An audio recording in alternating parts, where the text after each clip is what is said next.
Баршаңызға сәлем. Бүгін мен осындай бельгийский вафлидің рецептісімен сіздермен бөлісетін боламын. Бұл бельгийский вафлиді мен панкейктің рецептісімен жасадым. Ең алдымен біз бөлме температурасындағы айранымызға жарты шай қасық ас содасын салып, араластырып 2-3 минутқа қойып қоямыз.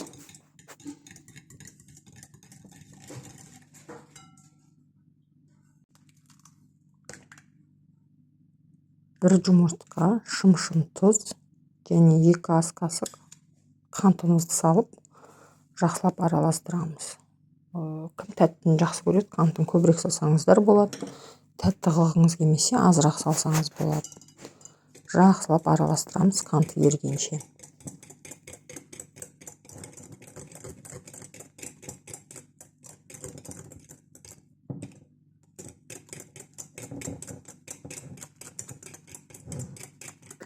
Енді жайлап ұнымызды саламыз. Ұнның барлығын бірден салмаймыз. Аз-аздан бөліп саламыз. 2-ге бөліп салдым мен. Шай қасықтың ұшымен 2 граммдай разрыхитель қопсытқыш салып, жақсылап араластырып аламыз.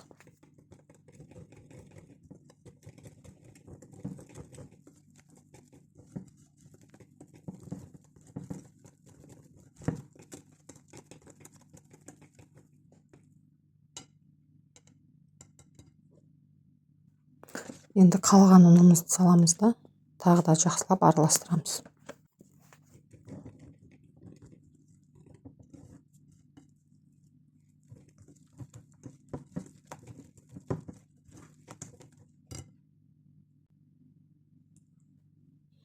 Соңынан 2 ас қасық сұйық май құямыз.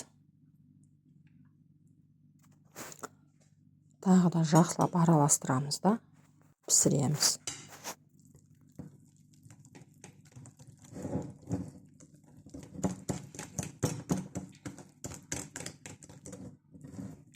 Бізде осындай біркелкі масса шығады. Қатты сұйық емес, қатты қою емес.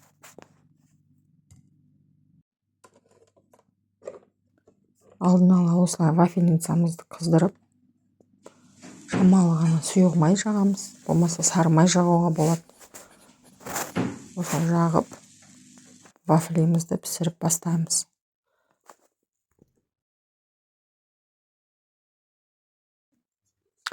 Бір бельгийский вафлиға осылай 2 ас қасық массадан құйып отырып пісірдім. Бір 4-5 минуттан.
Біздің бельгийский вафлиміз осылай пісті.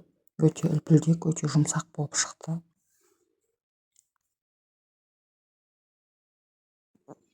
Міне достар, айтқанымдай өте жұмсақ, үлпілдек болып шықты.